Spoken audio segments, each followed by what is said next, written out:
Namaskar. Hello and welcome to 𝗣𝗚𝘂𝘀𝑆 channel. I'm your host Sri Iyer. Today I have with me Shekhar Iyer ji. He couldn't do it yesterday evening, so we are making up today evening. And we're going to talk about Karnataka elections and many other states also. Most importantly, we're going to dissect it for you. We are using some graphics from India Today. We thank India Today for allowing us to use this. And let's welcome our guest of the evening, Shekhar Iyer. Shekhar ji, namaskar and welcome to 𝗣𝗚𝘂𝘀𝑆 channel.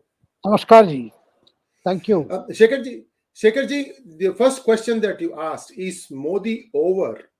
I want to kind of present to you some data first, and then we can discuss this, and then we can come back to the last point in that slide deck, which is the cost of the freebies, Revdi, that Congress has promised. Can we have the slideshow, please?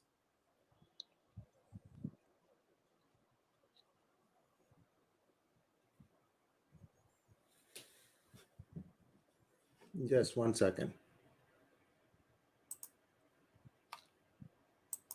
Let's start from the beginning.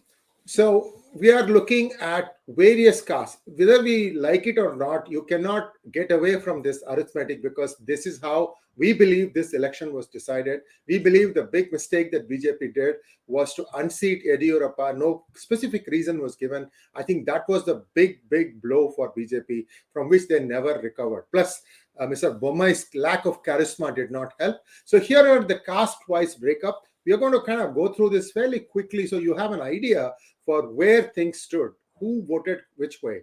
Lingayats, there are a total of 69 MLAs in the newly elected assembly. 45 went to Congress. Go figure. 20 to BJP, 2 to JDS, Independent 1, and KRPP 1. So even though 𝘉𝑒𝑑𝑢𝑟APPA was campaigning for Karnataka, his own son lost. So this is the takeaway, that there is no guarantees that somebody. No, sir, his son has won. His son has won the election. Oh, he has won? Okay, so I take that back. So yes, that's okay. So his son has won. But look at the majority, sir. 𝘉𝑒𝑑𝑢𝑟APPA was supposed to be the voice of the Lingayats. So what happened? So there is a certain amount of resentment about the way things have gone about in BJP, I guess. I don't know. You can tell me, sir, what do you think? Well, sir, there are several factors, sir. I mean, this figure tells you, okay, caste-wise. But I think the biggest thing that has happened in this election, apart from all other reasons that we have heard on the television channel since the results came out yesterday, about how Congress campaign was successful and how botched up was the BJP campaign. All that we have heard. But I think single biggest factor which has changed course of this election and given Congress that bounty of seats is Muslim consolidation in favor of the Congress. That's the biggest thing that has happened, because Muslim consolidation has completely, rather nearly decimated the Janata Dal secular. Otherwise, they would have done much more than what they have got. They have got just 16 seats. This would not have happened. And this is what in the whole Mysore region, the Congress, got a good number of seats. They're pushing its tally, beyond that halfway mark to 135. This is the biggest thing that has happened, sir. And second thing, the 5 promises, that 2,000 rupees to, women below the poverty line in every household. This was another big game changer. Because if you look at it in terms of percentage, the BJP has lost less than 1% from what it won in the last elections. In terms of seat, it has been reversed. But in terms of percentage, very less. And Congress got 42% of votes with a seat share of 135. So what has happened is Muslim voters voted as a community across Karnataka. And that affected BJP in the south. It affected BJP elsewhere also. And other backward class voters, the poor voters, they were attracted and glued by this promise of 2,000 rupees Graha Lakshmi scheme, and as well as 3,000 rupees for degree holders for 2 years who don't have jobs, and 1,500 rupees for diploma holders. This particular scheme, sir, these were the game changers. Apart from all the factors that you mentioned, including sidelining of 𝘉𝑒𝑑𝑢𝑟APPA, the manner of selection of candidates, the split in the Lingayat votes, all the factors, and also the fact that Congress managed a highly localist campaign despite Rahul, Priyanka, and Sonia Gandhi, doing rallies, whereas here it was all focused on, apart from the Prime Minister who came the last phase of the campaign, it was entirely Amit Shah show and JP Nadda show. who were all over Karnataka speaking in Hindi. Sometimes the speeches got translated, but there was no visible face from the local BJP as the face of the BJP. Whereas on the other hand, the campaign was largely handled by Siddaramaiah and DK Shivakumar and other Congress leaders. So several factors, but these two things stand out, sir. Consolidation of Muslim votes. There was no reverse polarization. Castes voted as castes. And the second thing was Congress has succeeded after Himachal Pradesh, luring the voters by these promises, which are now going to be the mainstay of opposition politics against the BJP. Shekharji, I just want to draw your attention. If it was Muslim consolidation, how did the majority of Lingaites go to Congress, sir? Sir, what has happened is the Lingayat is nothing to do with Muslims. But it is the Muslim figure which depressed BJP winning seats elsewhere. And since JDS could not win seats, because JDS had won seats, you would have seen a hung house. Because with the JDS being decimated, because the JDS victory in Old Mysore has always been with the combination of these two castes, the Vokalingas as well as Muslim. This time Muslims decided that they are not going to waste their vote on JDS. That's why even in other parts apart from the Old Mysore region, where the JDS candidates were put up, they also lost badly, because there also the Muslims decided this time we must ensure victory of Congress. That one block, sir, 15% block spread over Karnataka, voting for the Congress has affected the chance of other parties like Janata Dal Secular, which depended on Muslim votes, apart from their own Vokalinga votes and other votes. Yes, Lingayat vote has been disturbed because of all that happened. Because of Yedrappa being sidelined, and Yedrappa's, Kabhi Haan, Kabhi Na kind of campaign, and as well as fact they did not groom a face. And as you mentioned, Baswaraj Mumbai's, did not have that kind of charisma, and he was not seen as the right successor to Yedrappa. All those factors are there, but these are the game changers in terms of delivery of seats. So that's very important. If Janata Dal Secular had not lost Muslim vote, I can say that the results would have been different. In the sense, Congress would have emerged single largest party, but still would have been short of majority. But what you are seeing is Muslims have given such a push, apart from scheduled class, backward class, yes, Lingayats and other communities. What you are seeing is Congress has surprised itself by securing 135 seats. Shekharji, I have some disagreements, but it's okay. You are the guest, so I'm not going to go against that. I'm just showing you some data. What I'm surprised is, I'll just quickly give you what my 2 cents is. Vokalingas also did not vote for JDS. So that's a surprise. I agree with you that this one made a difference. Let's go to the next one, please. In scheduled caste, this was supposed to be BJP's vote bank. If you look at other states, how did things go wrong here? So you are saying that freebies, promise of freebies help here. Go to the next one, please. ST, what happened here? BJP had elected a scheduled tribe person as the president. There should be some pride because of that. What happened here? Next one, please. Yeah, go ahead. You want to say something, sir? Sorry. Yeah, sir. Both in the case of scheduled caste, scheduled tribes, and backward classes, it is not just the caste factor that mattered. The fact that BJP had a poor governance record, despite introducing several schemes, despite several infrastructure projects which are very visible in Karnataka today. Despite that, in terms of delivery of other projects and overall governance record, that did affect the BJP. And also, sir, in scheduled caste, the richer scheduled caste, it is invariably the left scheduled caste who are with BJP, and the well-to-do scheduled castes are with the Congress. That pattern did not change. But the fact that this overall factor, that we will give you money, we will give you 3,000 rupees, that worked across the castes, that worked across the community lines. In addition to the fact that, the overall governance record in terms of performance, that was lacking. Because BJP's failure in this election is not just failure of its ability to draw its traditional caste support.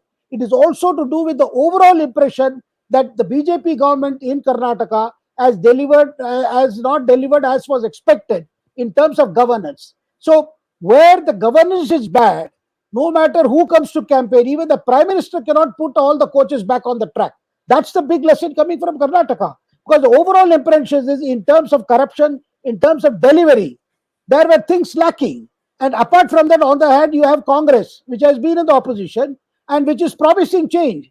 And 2,000 rupees or 3,000 rupees, sir, it's a big money in these, because large number of poor, scheduled caste and scheduled tribes who were earlier Congress supporters, I mean BJP supporters, they voted for Congress this time. That is a big reason here, apart from other backward classes. So Congress managed a campaign, used the social media and other venues, and used its local leaders to spread a message across. And this thing, sir, even before the manifesto was out, it was Priyanka Gandhi who announced the 5 provinces, and Rahul Gandhi added the sixth one, saying that free bus rides.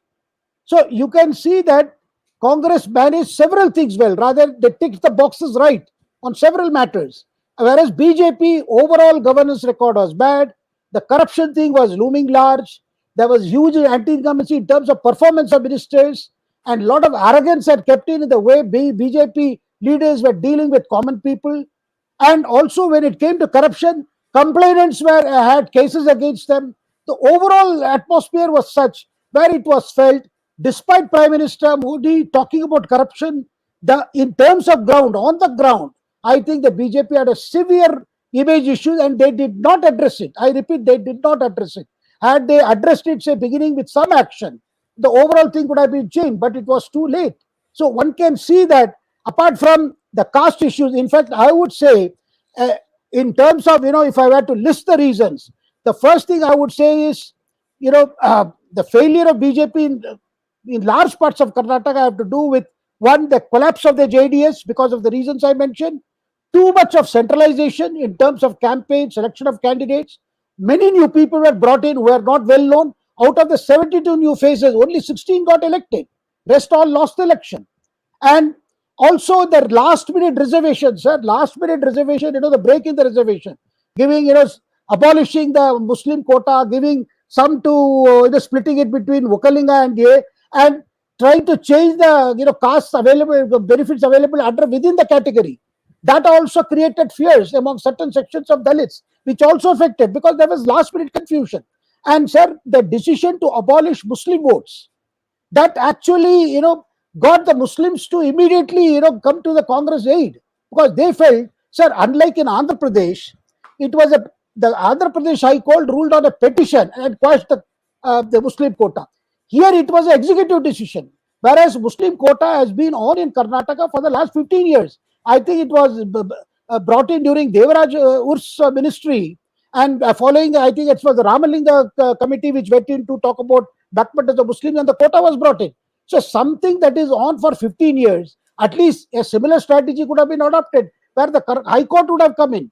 Now what happened was, you brought in all these changes with very little explanation or people willing to understand who is going to benefit, because the general feeling, Congress succeeded in saying, look, this is going to affect even the reservation within the SC/ST too, because some communities are being moved from one category to another category within that major category. So all this created confusion, and Muslims felt, already you had a hijab, you had other issues. So apart from that, when this quota went, and something which is there for 15 years, and that too by an executive order, not because court struck it down, that added to fear, and that helped actually the Congress.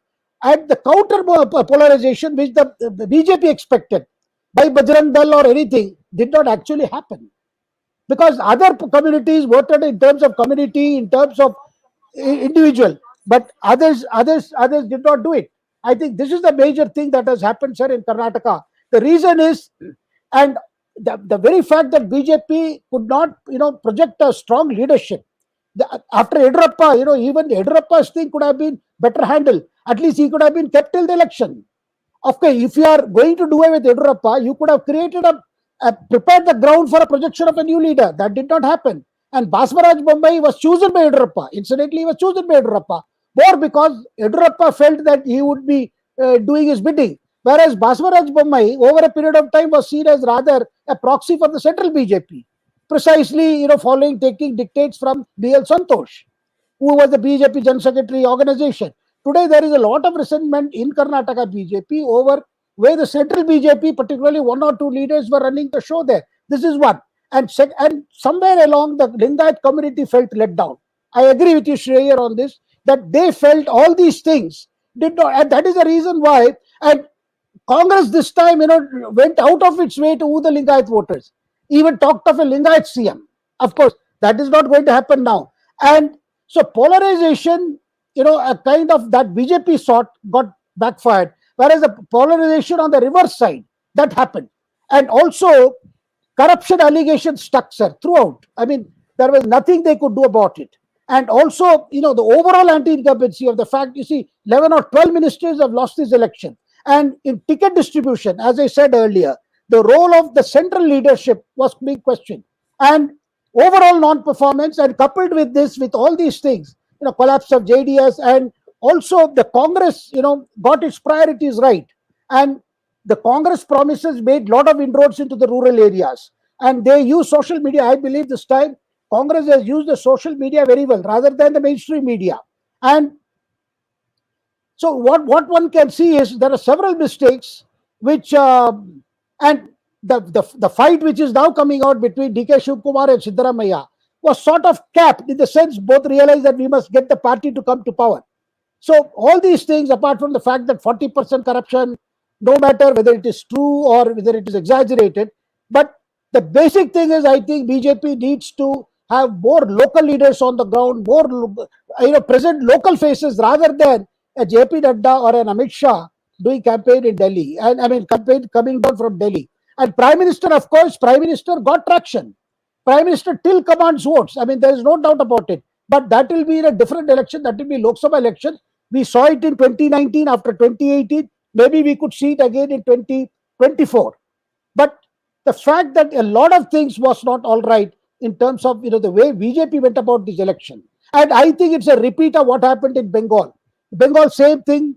There was a lot of Hindiwalas managing the show, whereas the local Bengali leadership did not get that kind of space. And Mamata could easily say, look, these are all outsiders. So this we saw it happening in Bengal.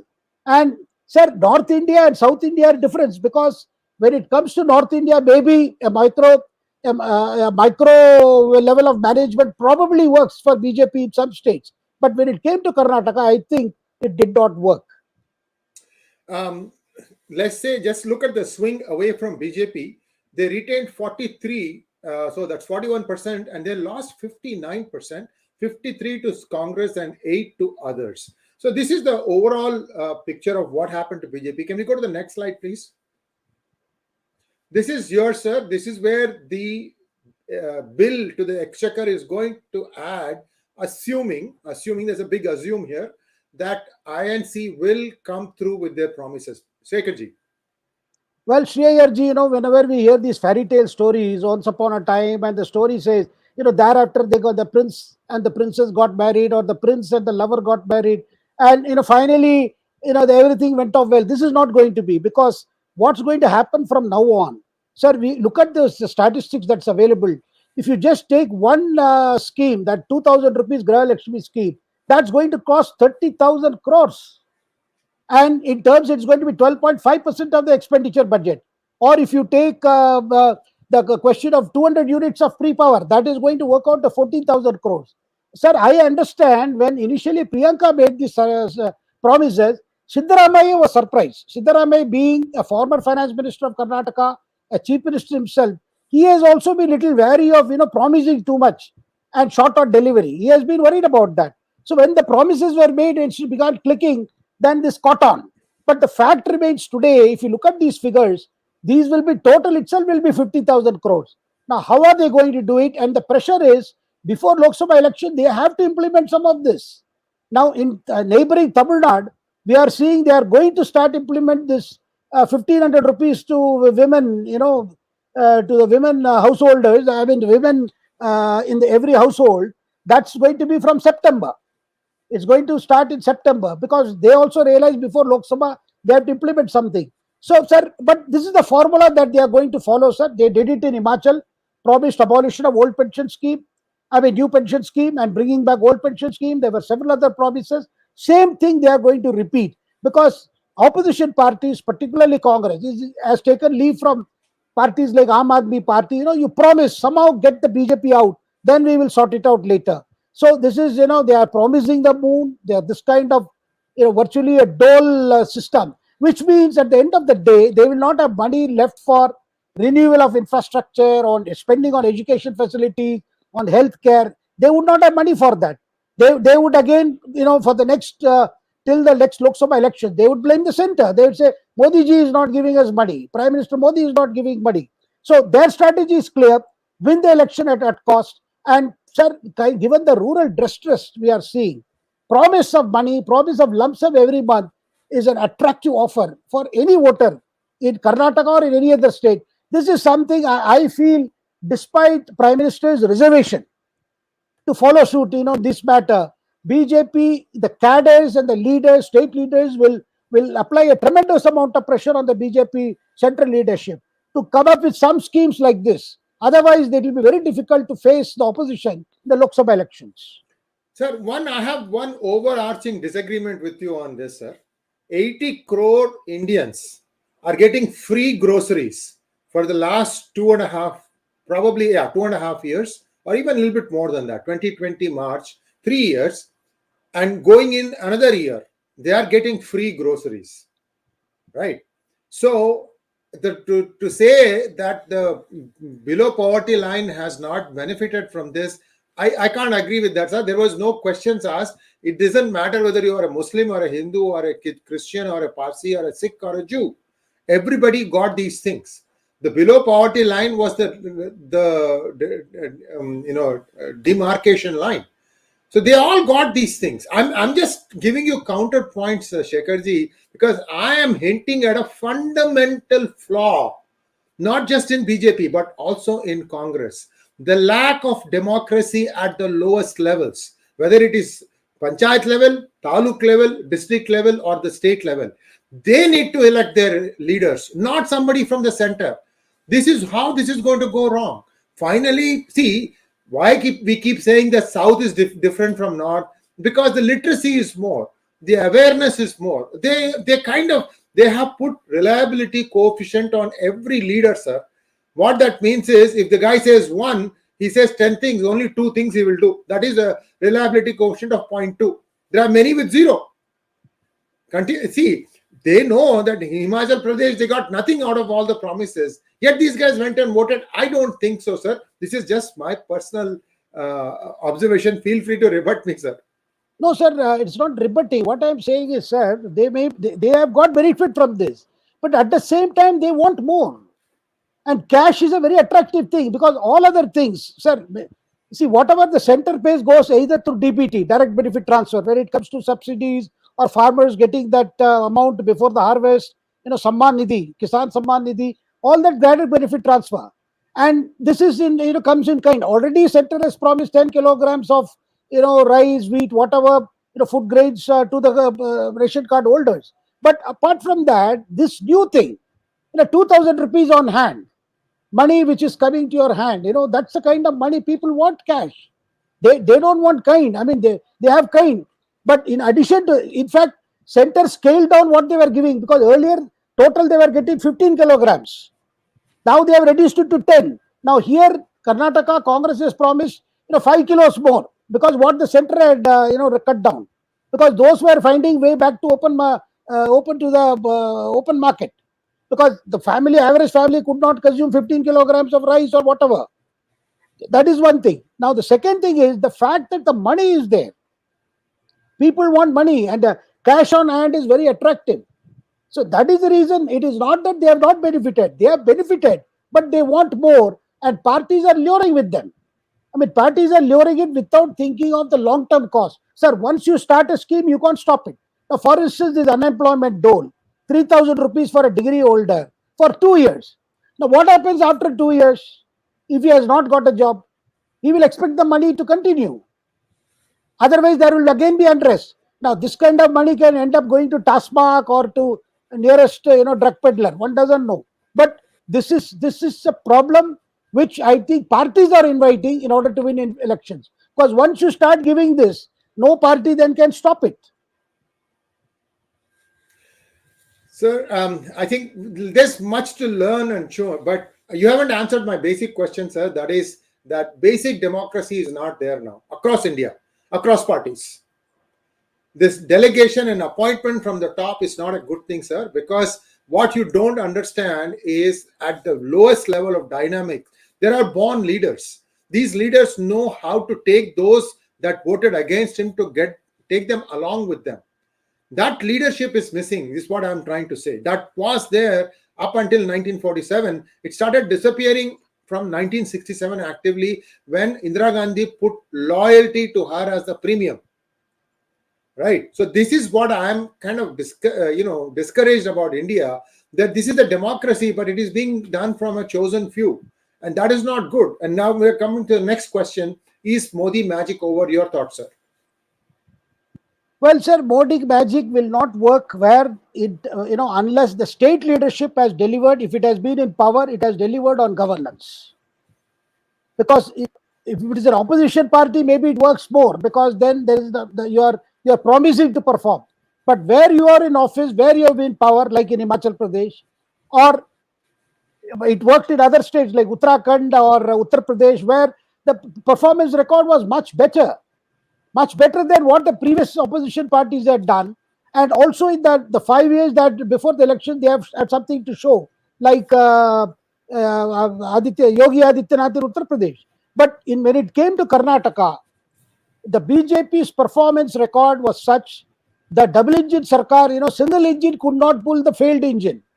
That's the main thing. The double engine works only when both engines are working. If one engine has failed, it has an additional load of pulling the coaches as well as that failed engine. So I think this is what has happened, that you have to deliver on governance, and people expectations are high all the time. And I think you might have fulfilled a lot of projects.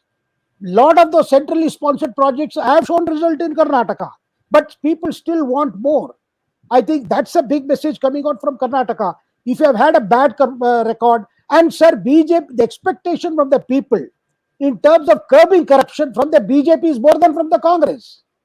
People think Congress is like that. But you are saying you are a party from a different, that means they want you to act. That is why a central minister told me, this morning, the minister said, look, people expect much more from us. Otherwise, if they know what the Congress is, and Congress has a well-oiled machine, which will not even talk about pay CM or 40 sarkar. Not that this 40% sarkar is going to vanish overnight. Rather, it will get fully adjusted to the new system. But the expectation is high.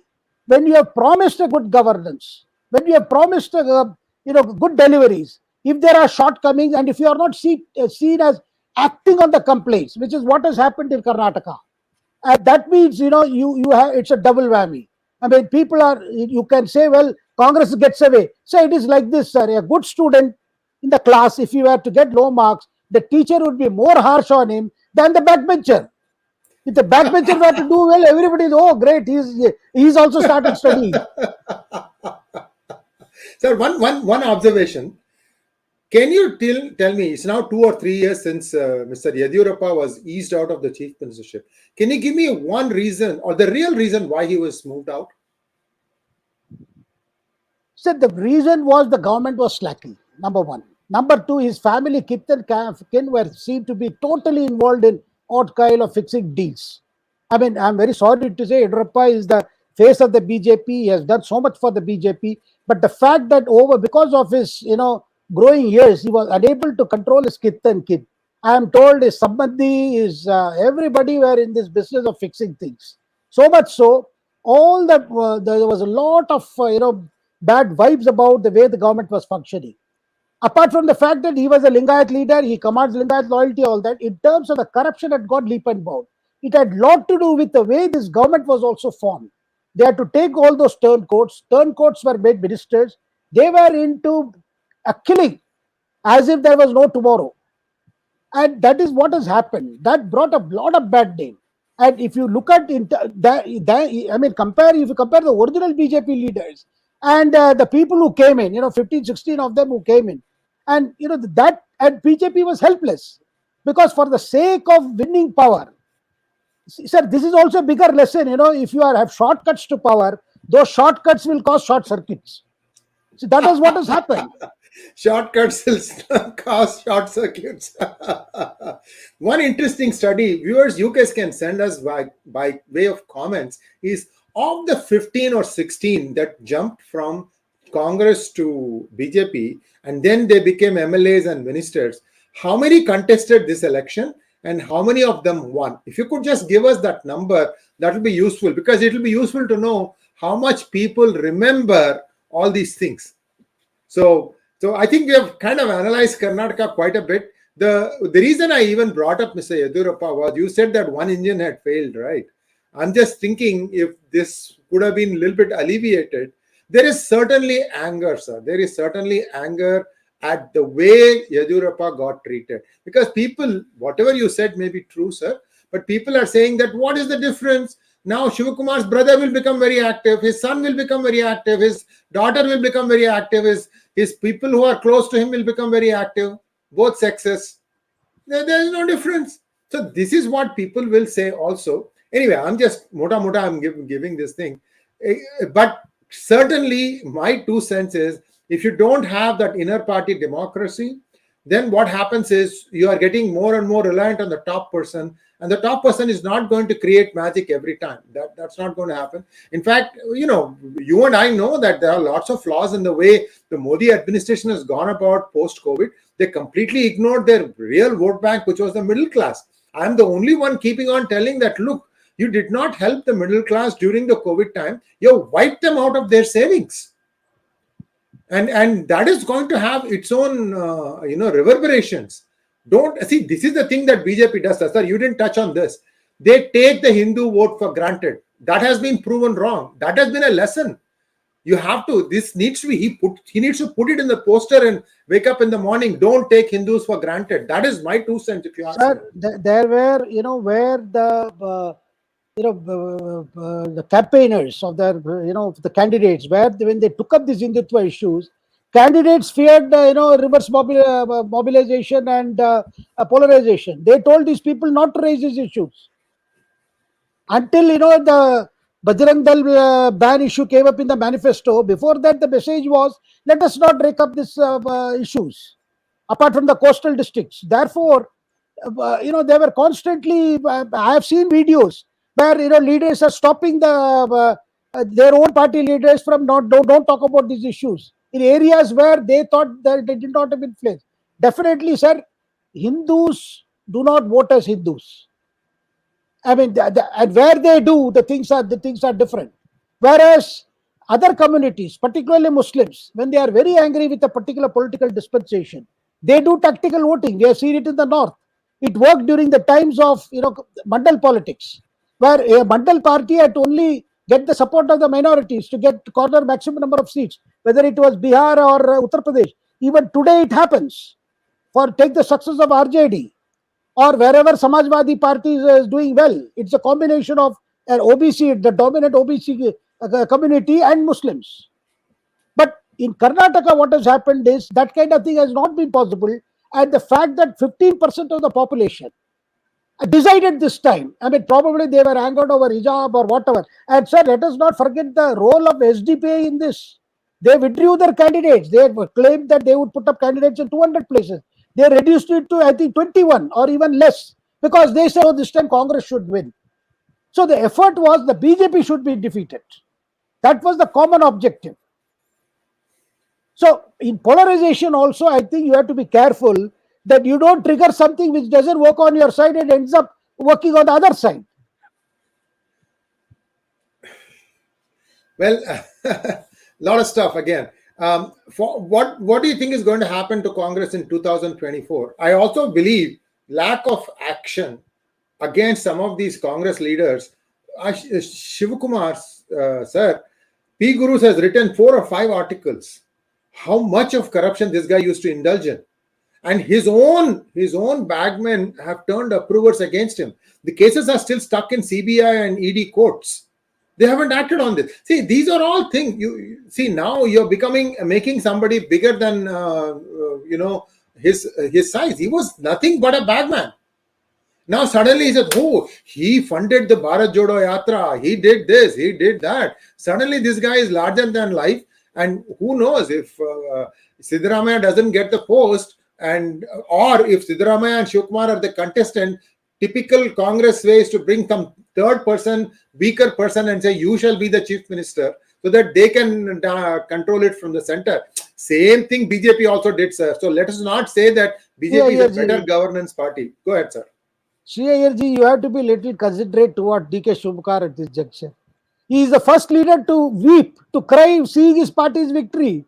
Because when he saw Congress getting 135, that means his chances are getting dimmer and dimmer. He wept, he broke down, saying, I have given so much for this party. The unsaid part was, where will these fellows make me chief minister? Because Siddaramaiah has been active, saying, if you put DK Shivakumar, the cases are against him. Some of it will come to the trial stage. If he gets convicted, he is gone. In fact, today the condition of DK Shivakumar is much more pitiable. He has given so much, yet his chances of becoming CM is not so clear. That's why you saw the Vokalinga much, today totally rallying behind DK Shivakumar. Shivakumar himself traveled to Tumkuru, to a very important much. He also visited Lingayath Mutt, Siddhaganga Mutt also he visited. So you can see that his past is definitely haunting him, and which is it is to the advantage of Siddaramaiah. Sir, did Siddaramaiah win today? Yes, he has won in Varuna. Okay. He has won. He has won. So some more interesting math data will be coming tomorrow with Sri Rajagopalanji. We are having a slightly early start, 8:30 a.m.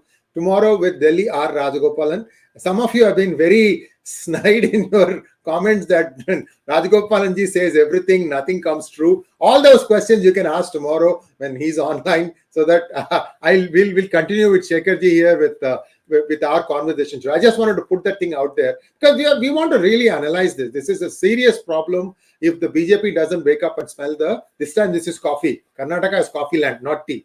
So now let's take a quick look at the chief minister post. What say you, sir? Who do you think are the contenders? So the main contenders are Siddaramaiah and DK Shivakumar. I mean, that's very clear. But there are others also in the fray who hope that maybe they could get a chance, but that's not likely. My own gut feeling is the High Command is more or less likely to favor Siddaramaiah. But at the same time, there is a feeling at the top, particularly Priyanka Gandhi and Sonia Gandhi. They do have a soft corner for DK Shivakumar, having been the one-man ATM for the party, who has given so much of resources. They feel that something has to be done for him. Whether they promise a Deputy CM is not recognized by the Constitution, excepting that you are designated number 2. Now, the promise of 50-50, as they are calling it, that means the rotational 2.5 years, 1%, 2.5 years. Now, who gets the first chance? Siddaramaiah has already said, this is my last election. For him, every election is last election. So this election is also a last election. So, but will he accept a situation? Sir, one more thing. DK Shivakumar has been in the Congress party, winning election from 1989, not losing a single election, assembly election. Whereas, Siddaramaiah was in JDS, he came from JDS to here. So in the Karnataka Congress, there is a two distinct, following groups. One is the old Congress or the loyalists, others are the newcomers. Now, the old loyalists include Kharge himself, who has a soft corner for DK Shivakumar. And left himself, Kharge may favor Shivakumar. Now, Shivakumar has also done a favor to Kharge by telling Congress leaders in the last 24 hours, look, if you offer it to Kharge, Kharge will accept it. Justice has to be done to Kharge also. And because if he feels that it is going to be Siddaramaiah, he would like to stop it by saying, look, why not give a Dalit chance? Of course, there is another Dalit who has been waiting in the wings for too long, for more than 10 years. That is Parameshwara, who was Karnataka Deputy Chief Minister, Home Minister, KPCC President. He has been waiting in the wings for years. But this is one election, sir. Where in the Congress party, they call it their inner democracy. Two leading contenders, through the campaign, they were saying, I am an aspiring CM. Have you seen any other party, any leader saying, I am an aspiring CM? Either he is projected CM or keeps quiet. But here they were, they did not hide their ambition. They said, we are aspirants. He is also an aspirant. I am also an aspirant. So this is a very, very, I think, a very sensitive stage of choosing a leader. See, ultimately, sir, they are going to leave it to Sonia Gandhi, Priyanka Gandhi, Rahul Gandhi. I believe Rahul Gandhi favors Siddaramaiah. Priyanka wants something to be done for DK Shivakumar. Sonia probably also feels like that. But then, what is the compromise? Sir, but one thing, if Siddaramaiah does not get it, he has a past track record of, showing his, disagreement by creating a problem.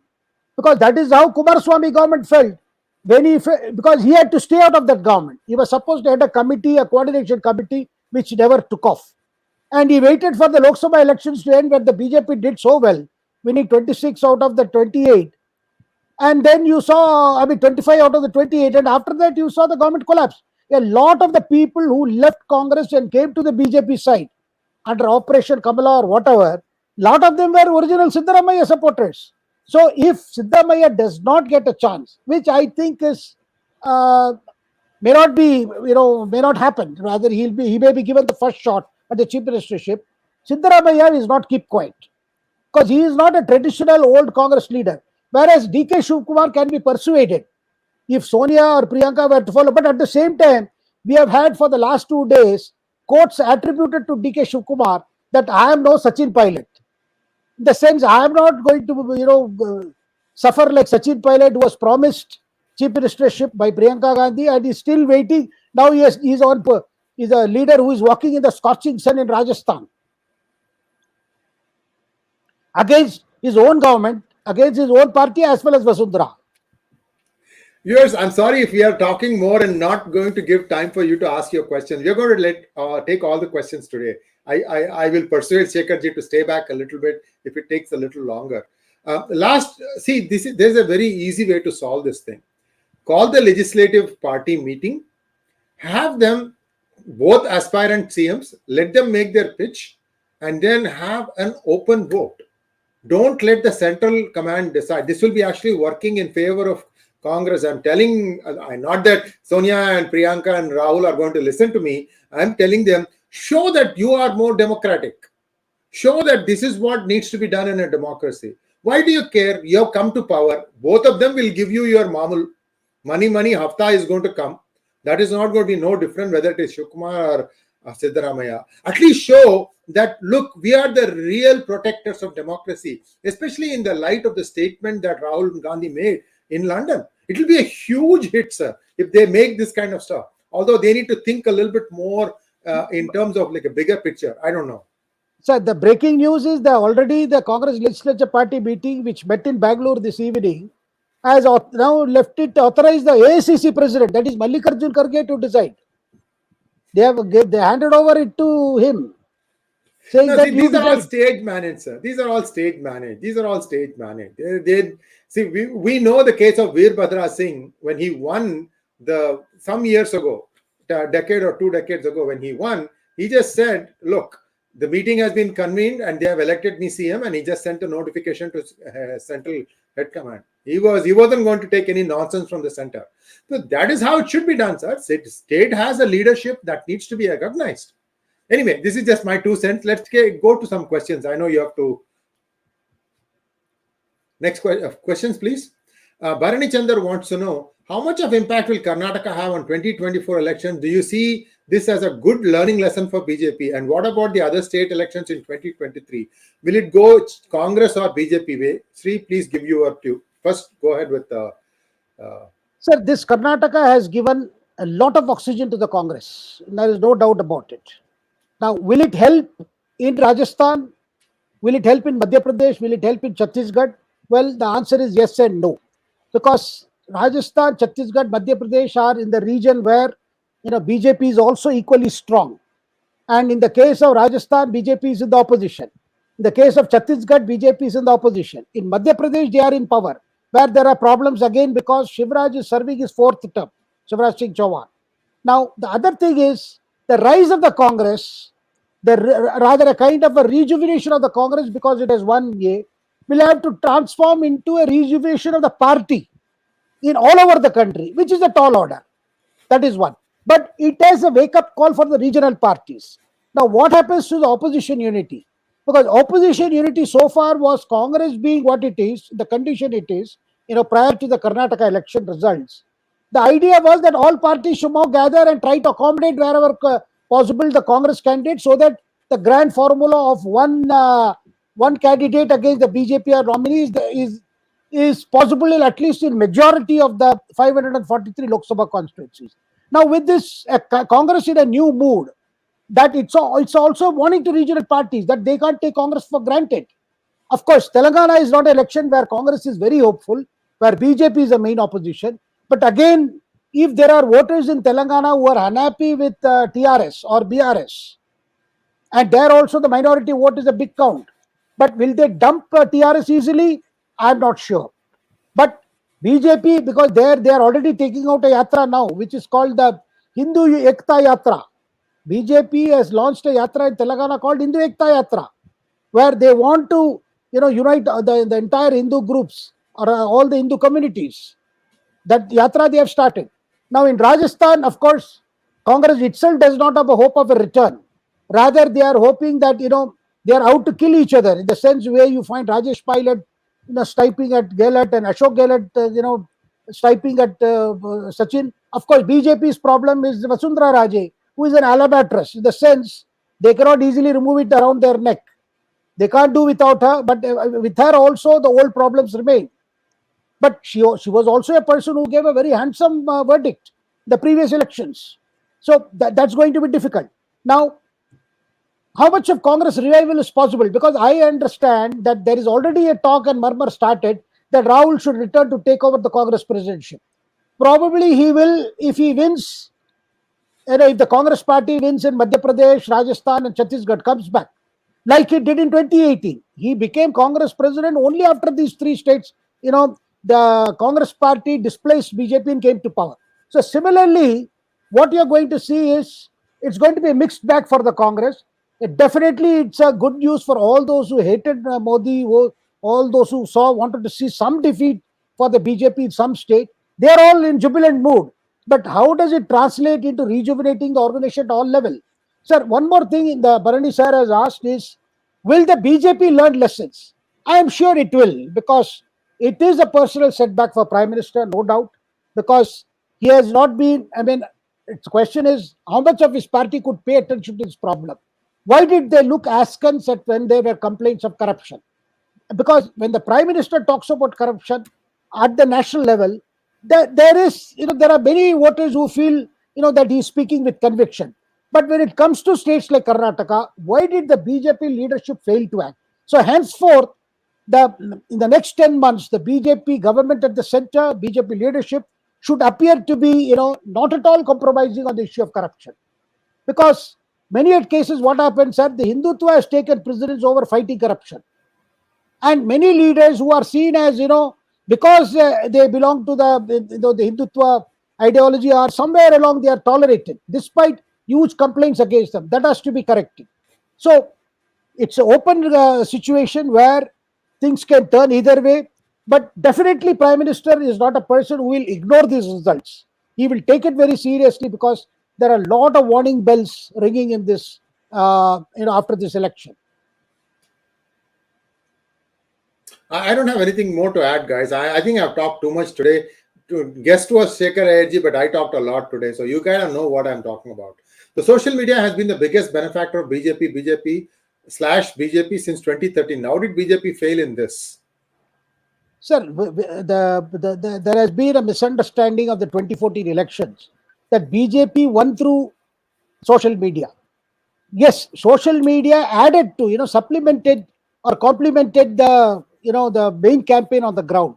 But in this case, what has happened is social media was put to good use, rather a better use by the Congress, which was a latecomer to the field of social media. But the way they took up issues, way they projected their promises, way they played on pay CM, way they played on 40% sarkara, commission sarkara, all that thing, this time in Karnataka at least, I think the medium was the message. And the Congress managed to do it very well. A lot of people are critiquing to that Sunil Kolugulu, who was one of the strategists, who is of the Prashant Kishore mold. In fact, he has worked with Prashant Kishore more, and he has worked with BJP earlier too, along with Prashant Kishore. So In Karnataka, the social media was put to good use by the Congress by very imaginative campaigns. But again, that has, one must understand, social media cannot be itself the only way to reach out to people. You need to do a lot of groundwork, which BJP has been doing. They have this Vistaras, they have booth level workers, and in addition. But in the case of Congress, sir, they started out late, but they were benefited by the anti-incumbency factors, the image issues that were already rocking the BJP. So it's a victory where Congress put in efforts, but definitely the situation was such it easily favored them. Shmati wants to know, if everybody gets everything free, what about the taxpayers? Sir, this is our worry. This is what we have been saying, that look, now the freebie promise is going to be the in thing now. Every election after election, you are going to see that opposition parties will promise more and more, and BJP will be caught with both hands, tied up. They can't announce much because Prime Minister is dead against this approach. So, are they willing to risk losing elections after Karnataka, or they come up with their own thing, which they don't call it Revadi culture, but some kind of a welfare measure? I mean, this is a tremendous pressure now, because I heard from people today that they are worried because they feel somehow the economy has been put on tracks and things are improving at this time. To open up our purse strings and to spend in a manner in which just to win elections, that's not a good news, because good politics has to also be good economy. I mean, good economics rather. So one cannot separate these two. But unfortunately, winning election is such a priority. Congress party and other opposition parties are going to do this. We are seeing in Mamata doing it. We are seeing other parties going to do even much more, because this is the only thing seems to be clicking. Kishore TVK, thank you, Kishore. Modi appeased by giving awards, home schemes, all backfired, while Hindus could not awake even for 4 Bajrang Dal ban. After elections, Karnataka will become Pakistan. Will BJP wake up now? Now, one cannot compare our situation to Pakistan, where other day you heard Imran Khan, after release from jail, using even such terms to army, saying, what did you think people of Pakistan are? If we use the banned C letter word, that's there on the video. And so, I mean, it's not like Pakistan, but definitely, sir, schemes are, see, the North India, your BJP has been reaping benefits because of this. Uttar Pradesh is a good example, where deliveries, and there was a new constitution called Labhartis, beneficiaries, who voted for BJP in this UP elections.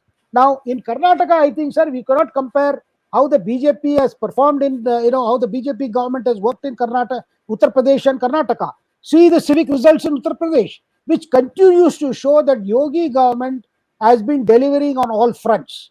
Of course, the law and order was a very important issue, the gunning down of the so-called mafia leaders and all that. But apart from the fact that Yogi has been single-pointedly working at the delivery mechanism, the last mile delivery, or as their Jansang ideologue, Deen Dayal Upadhyay, is to say, Antodaya, the last man in the Qatar, last man in the queue. That is where this has worked, it is happening. Now, in Gujarat also there were governance issues. But the fact that the Prime Minister belonged to the state, his campaign carried a lot of weight. And in Gujarat, the situation was not as bad as in Karnataka. So, back to again this, sir, they have to pay attention to delivery. They need more Yogi Adityanath type of chief ministers. They need that type of leadership who don't talk too much but do a lot of work on the ground. Sir, I'll tell you one story. This is rumor. I don't have any facts to back this up. In 2017, when UP won big, the entire legislative committee, the legislative party, came together and decided that Yogi shall be the chief minister. Mr. Narendra Modi had some other ideas. I can even tell the name of who he wanted installed as the chief minister.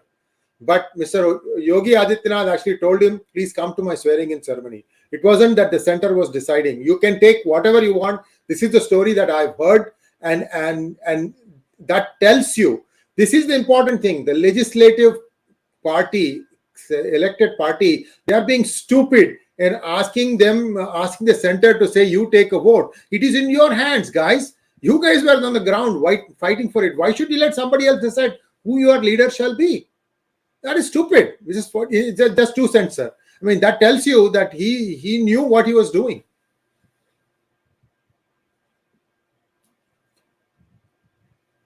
Sir, you wanted to say something? I didn't. No. In 2017, sir, Yogi was the person who campaigned across the state. Yes. And Yogi was deployed by Amit Shah. It is Amit Shah who picked Yogi, because Yogi was never an integral to the BJP setup. He was, his party, because he represents that Vahini, they have been in the eastern UP, and they always one seat was given both to him and his previously Gorakhnath. The previous member of parliament, also his guru, he was also an associate member of the BJP. But in 2017, when Adityanath, demand for Adityanath, the clamor for Yogi Ji's campaign was there all over the state. It was then, after the elections were over, yes, Prime Minister Modi had thought of Manoj Sinha. He thought of some other leader, but it was Amit Shah who told him that, look, it is Yogi Adityanath who has campaigned across, who the legislators are in favor of him. And that is why Prime Minister accepted that situation. I mean, it did not involve much deliberation or anything, but it was felt that it was Yogi who, gave that kind of mandate, who had campaigned across the region, across all the 5 regions of Uttar Pradesh. So that is how this was accepted. Well, you just confirmed my suspicion. That was the same name I had in mind too. Thank you, sir. So this is, information coming from different ways, directions that we kind of know what happened. Chaitanya Takle wants to know, will BJP stop Muslim appeasement? Well, Chaitanya ji, I have been seeing on the social media, there is an outpouring by some of the people who are very upset with what has happened in Karnataka. And they are blaming it on saying, look, why are you wooing Pasmandas? Why are you using... Because anyway, the community votes go in a particular direction, no matter what you do. But I do not think Prime Minister will stop these outreach, or the BJP will stop outreach, because what has happened in Karnataka is different. But definitely BJP is not going to stop, reaching out to other communities. I mean, this will continue. But at the same time, they will have to also realize that polarization can work, can cut both ways. So unless you are sure how issues when taken up, how they are being projected. But then in many areas where BJP is dominating, they have already successfully dealt with this, the consolidation of Muslim votes that they have already done in Uttar Pradesh or Madhya Pradesh or anywhere. It's only in states like West Bengal where the percentage of minority vote is 30%, where they feel they cannot do anything.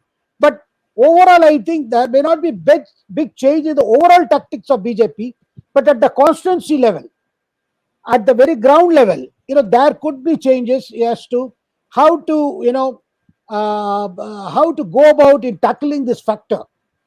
That you have to show that you are open to all, you have to reach out to all, but at the same time, you do not become victim of the kind of polarization which happens on one side and does not happen on the other side.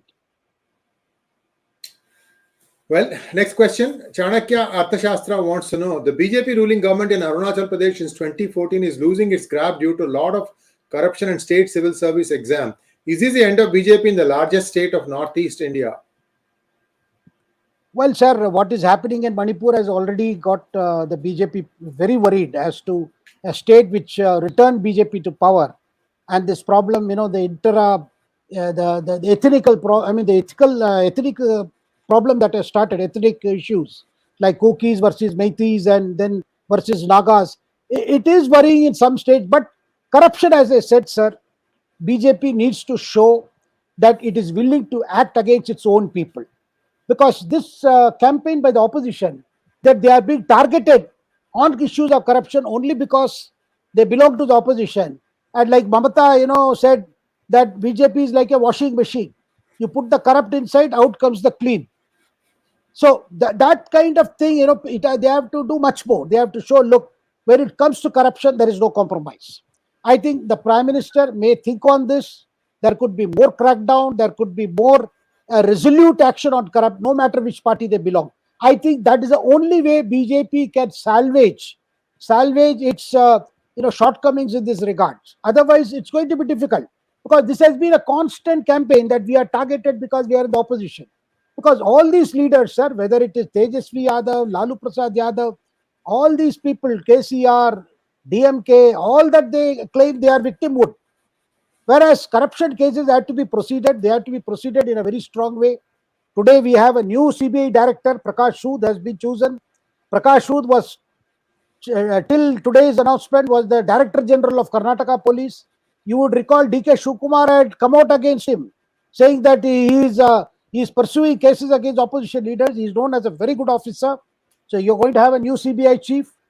Now, which means I think the tall order before this government would be, I mean at the center would be, see that the cases are expedited. Because questions are asked, how did Haryana, in Haryana, Robert Vadra managed to get a clean sheet in the land grabbing case there? What has happened to the land grabbing case in Rajasthan? Because if you do not act and finally they are let out, they can go out and play the victim mode. Or all these cases made up from the beginning? I mean, these questions will come. I think corruption has been one of the strong points of the Prime Minister, fighting corruption. That needs to be bolstered. It has to appear that action is being taken, no matter what is the political affiliation of the accused. Now, I have a simple question to ask you. Today, in CBI, do they still maintain paper files for any case, or do they have everything captured in a computer so that nobody can go and change it or delete it, set it on fire, destroy it? Well, they have it both on the digital form as well as in hard file form. Both are there, because in the courts you have to present both the versions, because courts are also handling e-filing. So both are there. Okay. And that gives me some hope, because mysteriously one particular bureau in income tax office will be set on fire. These guys are beyond. Rahul Rathod wants to know, in state election, many people came to see PM Modi not to vote BJP. PM is unnecessarily always in election mode. Hope BJP learns from debacle and correct itself before any surprise disaster in 2024. Sir, Prime Minister is Prime Minister. Okay, but then he also has a task as the head of the BJP. So when a party is fighting elections, see, Manmohan Singh case was different. None of the Congress units ever called Prime Minister Manmohan Singh to campaign. I mean, they never used to send SOS. But here it is SOS. They plead for Modi to come because they fear that without Modi they cannot win. It is not that the Modi has so much of desire to appear all over. I mean, that is what his critics say. But there is always, an appeal and last minute SOS from the state units to Prime Minister Modi, please come and campaign for us. Otherwise, we are doomed. But that is why, sir, there is a lament. The section of the BJP feels when the state units don't deliver, when the state governments under BJP dispensation don't perform, then finally they want the Prime Minister to come and whitewash everything. That is not possible in every election. It may work in some election, but in bigger states, it will not work, because people do not like last minute assurances, last minute actions.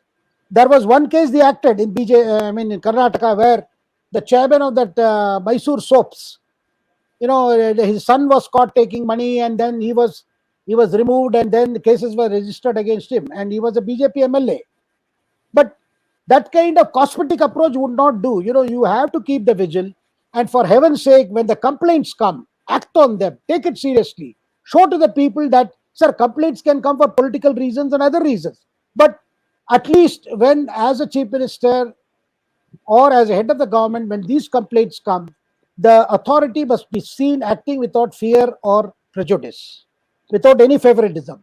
That is a point. That is the only way you can knock out opposition on this issue.